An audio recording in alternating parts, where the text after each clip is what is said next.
आज की वीडियो की शुरुआत पोस्ट ऑफिस की तीसरी बहुत ही महत्वपूर्ण योजना national savings time deposit account short में टीडी और हिंदी में राष्ट्रीय बचत सावधि जमा खाता से करेंगे, जिसे आम भाषा में एफडी भी कहा जाता है। इसमें मिलने वाला ब्याज वार्षिक रूप से देय होता है, पर इसकी गणना त्रैमासिक आधार पर की जाती है। इसकी एक महत्वपूर्ण बात यह है कि निकाले नहीं गए ब्याज पर अतिरिक्त ब्याज नहीं मिलता है। यानी यदि आप अपना सालाना ब्याज नहीं निकालते हैं तो उस पर आपको कोई अलग से ब्याज नहीं दिया जाएगा। यह खाता एकल वयस्क या अधिकतम 3 वयस्क मिलकर संयुक्त खाता ज्वाइंट ए या ज्वाइंट बी खोल सकते हैं। इसके अलावा अवयस्क या विकृत मस्तिष्क वाले व्यक्ति के लिए अभिभावक भी खाता खोल सकते हैं और 10 वर्ष से अधिक आयु के अवयस्क स्वयं अपने नाम पर इसे खोल सकते हैं। इस योजना में भी खातों की संख्या में कोई सीमा नहीं है, आप जितने चाहें उतने खाते खोल सकते हैं। इसमें जमा की बात करें तो खाते के प्रकार 1, 2, 3 और 5 वर्षीय टीडी के रूप में उपलब्ध हैं। मतलब आप 1 साल, 2 साल, 3 साल या 5 साल की टीडी खोल सकते हैं। खाता खोलने के लिए न्यूनतम 1000 रुपए की आवश्यकता होती है और इसके बाद 100 रुपए के गुणांक में आप जितनी भी राशि जमा करना चाहते हैं जमा कर सकते हैं, क्योंकि निवेश की कोई अधिकतम सीमा नहीं है। अब इसकी ब्याज भुगतान की व्यवस्था को समझते हैं। इसमें ब्याज का वार्षिक भुगतान होता है और इसमें चक्रवृद्धि ब्याज नहीं मिलता है। आप चाहें तो अपने आवेदन पर ब्याज को बचत खाते में जमा करवा सकते हैं। टैक्स के लिहाज से 5 वर्षीय टीडी धारा 80C के लिए पात्र है, जो आपको आयकर में छूट दिलाती है। बात करें परिपक्वता की तो यह खाता खोलने की तिथि से 1, 2, 3 और 5 वर्षों बाद परिपक्व हो जाता है। मतलब आपने जितने साल का खाता खुलवाया है उतने साल के बाद यह परिपक्व हो जाता है। इसमें समान अवधि के लिए विस्तार संभव है। यानी कि अगर आपने 1 साल का खाता खुलवाया है तो 1 साल की इसमें विस्तार किया जा सकता है।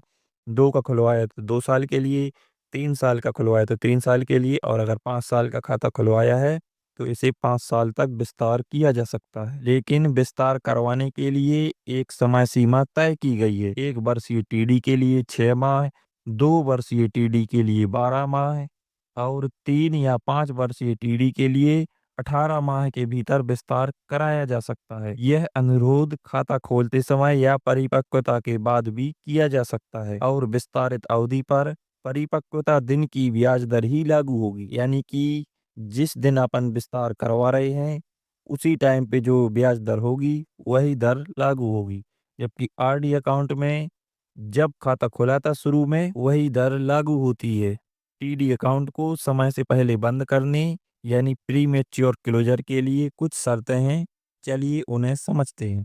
इसमें जमा की तिथि से 6 महीने से पहले निकासी नहीं की जा सकती है। यदि खाता 6 माह बाद लेकिन 1 वर्ष से पहले बंद किया जाता है तो आपको पूर्ण महीने के लिए डाकघर के बचत खाते की दर से ब्याज मिलेगा।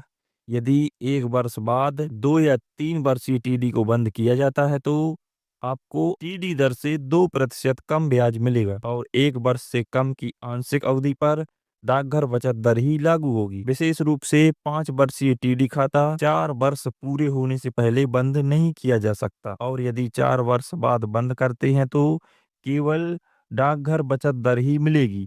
ध्यान रहे, यदि कोई ब्याज पहले दिया जा चुका हो तो उसे वापसी राशि से समायोजित यानी रिकवर कर लिया जाएगा। इसमें गिरवी रखना यानी प्लेजिंग की सुविधा भी उपलब्ध है। इसके लिए आपको आवेदन पत्र के साथ स्वीकृति पत्र जमा करना होगा। आप अपने खाते को भारत के राष्ट्रपति, राज्यपाल, आरबीआई, अनुसूचित बैंक, सहकारी समिति, सरकारी कंपनी या हाउसिंग फाइनेंस कंपनी जैसी प्राधिकृत संस्थाओं के पास गिरवी रख सकते हैं या स्थानांतरित कर सकते हैं। अब हम पढ़ेंगे national savings monthly income scheme MIS यानी राष्ट्रीय बचत मासिक आय खाता के बारे में। इस खाते को एकल वयस्क खोल सकता है या अधिकतम 3 वयस्क मिलकर संयुक्त खाता ज्वाइंट ए या ज्वाइंट बी खोल सकते हैं। इसके अलावा अवयस्क की ओर से अभिभावक या विकृत मस्तिष्क वाले व्यक्ति की ओर से अभिभावक भी इसे खोल सकते हैं। 10 वर्ष से अधिक आयु का अवयस्क स्वयं अपने नाम से यह खाता खोल सकता है। इसमें जमा के नियमों को देखें तो न्यूनतम 1000 और 1000 के गुणांक में राशि जमा की जा सकती है। निवेश की अधिकतम सीमा एकल खाते के लिए 9 लाख और संयुक्त खाते यानी ज्वाइंट अकाउंट के लिए 15 लाख निर्धारित है। ध्यान रखिए कि संयुक्त खाते में सभी का बराबर हिस्सा माना जाता है और नाबालिग के लिए अभिभावक की निवेश सीमा अलग होती है। इस खाते का ब्याज खाता खोलने की तिथि से हर महीने देय होता है, लेकिन दावा ना किया गया ब्याज कोई अतिरिक्त ब्याज नहीं देगा। यदि खाते में अतिरिक्त राशि जमा हो जाती है तो उसे वापस किया जाएगा और रिफंड की तारीख तक केवल एसबी दर लागू होगी।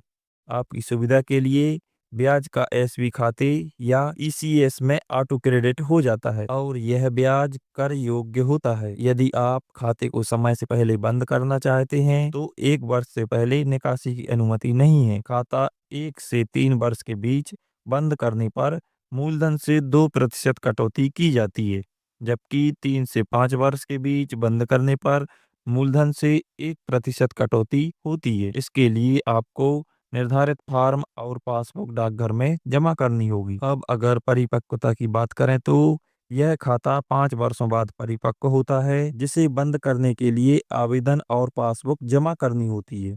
दुर्भाग्यवश यदि खाता धारक की मृत्यु हो जाती है तो नामित या उत्तराधिकारी को जमा की गई राशि वापस मिल जाती है और ऐसी स्थिति में रिफंड के पिछले महीने तक का ब्याज दिया जाता है। अब हम senior citizens savings scheme account यानी वरिष्ठ नागरिक बचत योजना को विस्तार से देखेंगे। यह खाता 60 वर्ष या उससे अधिक आयु का व्यक्ति खोल सकता है।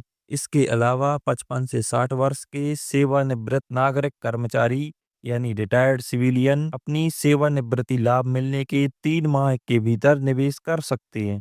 वहीं 50 से 60 वर्ष के सेवानिवृत्त रक्षा कर्मचारी यानी रिटायर्ड डिफेंस भी 3 माह के भीतर निवेश कर सकती हैं। इसमें संयुक्त खाता केवल पति पत्नी के साथ खोला जा सकता है और पूरी जमा राशि केवल प्रथम धारक को समर्पित होती है। जमा की बात करें तो इसमें न्यूनतम 1000 और 1000 के गुणांक में निवेश किया जा सकता है। तभी एससीएसएस खातों में अधिकतम 30 लाख की सीमा है, मतलब मैक्सिमम लिमिट 30 लाख है। यदि अतिरिक्त जमा होती है तो उसे वापस कर दिया जाएगा और वापसी पर एसबी ब्याज लागू होगा। यह खाता धारा 80C के तहत टैक्स लाभ के लिए भी पात्र है। इसके ब्याज के नियमों को देखें तो यह जमा तिथि से तिमाही आधार पर यानी 31 मार्च, 30 जून, 30 सितंबर और 31 दिसंबर को देय होता है, मतलब साल में 4 बार ब्याज दिया जाता है। यहाँ दावा ना किया गया ब्याज पर अतिरिक्त ब्याज नहीं मिलता है और ब्याज का एसबी खाते या ईसीएस में ऑटो क्रेडिट हो जाता है। यदि कुल ब्याज 50,000 प्रति वर्ष से अधिक हो तो टीडीएस लागू होता है, जिससे बचने के लिए फॉर्म 15G या 15H जमा करना आवश्यक है। अब बात करते हैं वरिष्ठ नागरिक बचत योजना के प्री मैच्योर क्लोजर की। इस खाते को खोलने के बाद किसी भी समय बंद किया जा सकता है, लेकिन 1 वर्ष से पहले बंद करने पर ब्याज नहीं मिलेगा और दिया गया ब्याज वापस लिया जाएगा। खाता 1 से 2 वर्ष के बीच बंद करने पर मूलधन से 1.5% कटौती की जाती है और 2 से 5 वर्ष के बीच बंद करने पर मूलधन से 1% कटौती होती है। एक विशेष बात यह है कि विस्तारित खाता 1 वर्ष बाद बिना कटौती बंद किया जा सकता है। यह खाता 5 वर्षों बाद परिपक्व होता है। यदि खाता धारक की मृत्यु हो जाए तो मृत्यु तिथि से एसबी दर लागू होती है। हालांकि यदि पत्नी या पति संयुक्त धारक या नामित हो तो यह खाता परिपक्वता तक जारी रह सकता है। इसके विस्तार की बात करें तो परिपक्वता से 3 वर्षों के लिए विस्तार संभव है, जिसके लिए परिपक्वता के 1 वर्ष के भीतर आवेदन करना होता है। इसमें ब्याज दर वही लागू होगी जो परिपक्वता तिथि पर थी। इसमें 3 वर्ष के ब्लॉक में असीमित विस्तार की अनुमति होती है। असीमित विस्तार का मतलब यह है कि आप अपने 5 साल पुराने खाते को जितनी बार चाहें उतनी बार आगे बढ़ा सकती है।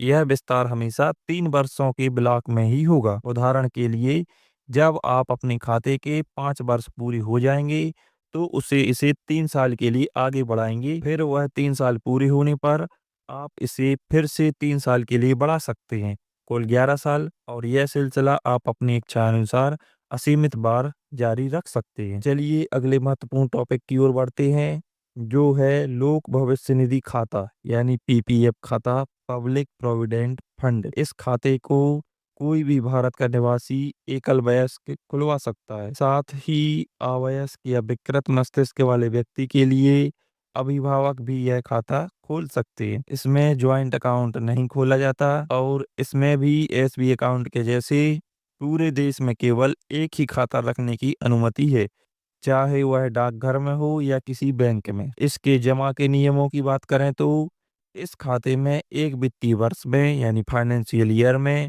न्यूनतम 500 रुपए और अधिकतम 1,50,000 रुपए जमा किए जा सकते हैं। इसमें 50 रुपए के गुणांक में कितनी भी किस्तें जमा कर सकते हैं। इसमें नकद और चेक दोनों स्वीकार किए जाते हैं, लेकिन ध्यान रखिए कि चेक की एक्सेप्टेंस डेट ही जमा तिथि मानी जाएगी। यह खाता धारा 80C के तहत कर लाभ यानी टैक्स बेनिफिट के लिए भी पात्र है। यदि किसी फाइनेंशियल ईयर में न्यूनतम 500 रुपए जमा नहीं होते तो खाता बंद हो जाता है। ऐसे बंद खाते पर ऋण या निकासी की सुविधा नहीं मिलती। इसे पुनः चालू करने के लिए 500 रुपए की किस्त के साथ 50 रुपए प्रति चूक वर्ष का शुल्क देना होगा। मतलब अगर एक वित्तीय वर्ष में 500 रुपए से कम जमा होते हैं तो अगले वर्ष 500 रुपए प्लस 50 रुपए डिफॉल्ट फीस लगेगी। अगर इंटरेस्ट की बात करें तो यह वित्त मंत्रालय द्वारा तिमाही आधार पर अधिसूचित किया जाता है। इसकी गणना महीने की 5 तारीख से माह के अंत तक की न्यूनतम राशि पर की जाती है। यह ब्याज वित्तीय वर्ष के अंत में जमा होता है यानी 31 मार्च को, और यह पूरी तरह से टैक्स फ्री भी होता है। पीपीएफ में ऋण सुविधा भी मिलती है। खाते पर ऋण सुविधा प्रारंभिक जमा के वित्तीय वर्ष की समाप्ति के 1 वर्ष बाद शुरू होती है और 5 वर्ष के अंदर ली जा सकती है। दूसरे पूर्ववर्ती वर्ष के अंत की शेष राशि का 25% तक ऋण ले सकते हैं। एक वित्तीय वर्ष में केवल एक ही ऋण मिलेगा और पहला ऋण चुकाए बिना दूसरा ऋण नहीं दिया जाएगा, और यदि यह ऋण 36 माह में चुका दिया जाए तो 1% ब्याज लगता है, लेकिन 36 माह के बाद यह 6% हो जाता है। निकासी की सुविधा खाता खोलने के वर्ष को छोड़कर 5 वर्षों बाद मिलती है।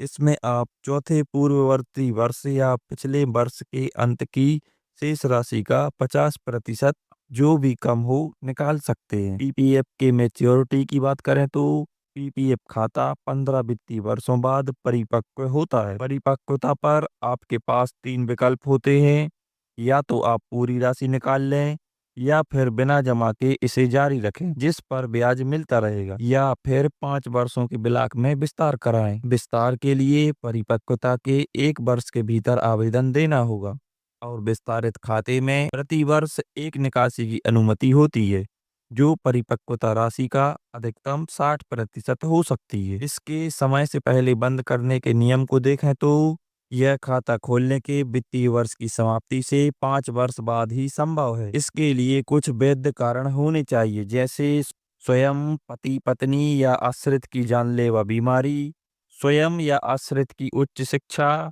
या फिर निवासी स्थिति में परिवर्तन यानी एनआरआई बनना। ऐसी स्थिति में खाता खोलने या विस्तार की तिथि से 1% ब्याज की कटौती की जाएगी। इसके लिए आपको निर्धारित फॉर्म और पासबुक डाकघर में जमा करनी होगी।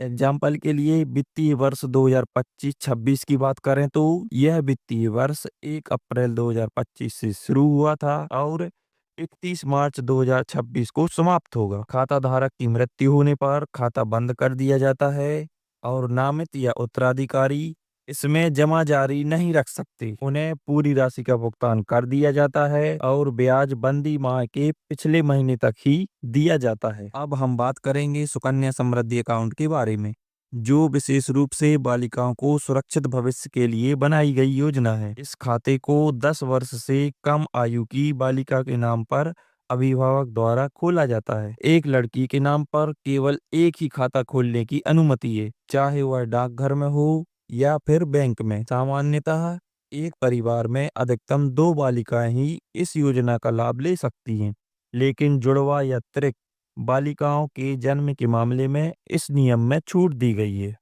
इस खाते की शुरुआत प्रारंभिक जमा 250 रुपए से की जा सकती है। इसमें एक वित्तीय वर्ष में न्यूनतम 250 और अधिकतम 1,50,000 रुपए जमा किए जा सकते हैं, जो कि 50 रुपए के गुणांक में होने चाहिए।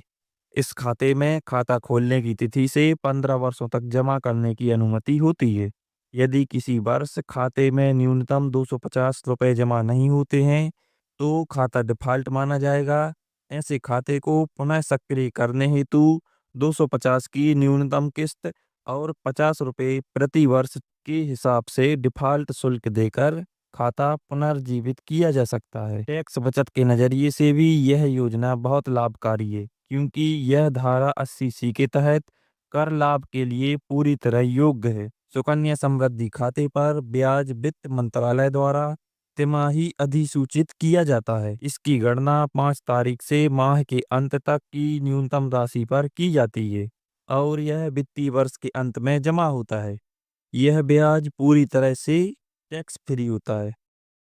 खाते के संचालन की बात करें तो बालिका के 18 वर्ष की आयु होने तक इसका संचालन अभिभावक द्वारा ही किया जाता है। खाते से निकासी की सुविधा बालिका के 18 वर्ष या 10वीं कक्षा उत्तीर्ण करने के बाद मिलती है। इसमें पिछले वित्तीय वर्ष की शेष राशि का अधिकतम 50% तक निकाला जा सकता है। इस राशि को एक मुश्त या वार्षिक किस्तों में अधिकतम 5 वर्षों तक ले सकते हैं। यदि समय से पहले खाता बंद करना पड़े, तो यह खाता खोलने के 5 वर्ष बाद ही संभव है।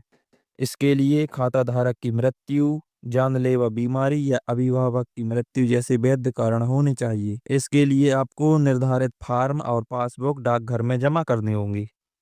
परिपक्वता पर बंद करना खाता खोलने के 21 वर्ष बाद होता है। इसके अलावा बालिका के 18 वर्ष की आयु के बाद विवाह के समय भी खाता बंद किया जा सकता है। विवाह की स्थिति में खाता विवाह से 1 माह पहले या 3 माह बाद ही बंद किया जा सकता है। इस वीडियो में बस इतना ही। आगे की योजनाएं अगली वीडियो में देखेंगे।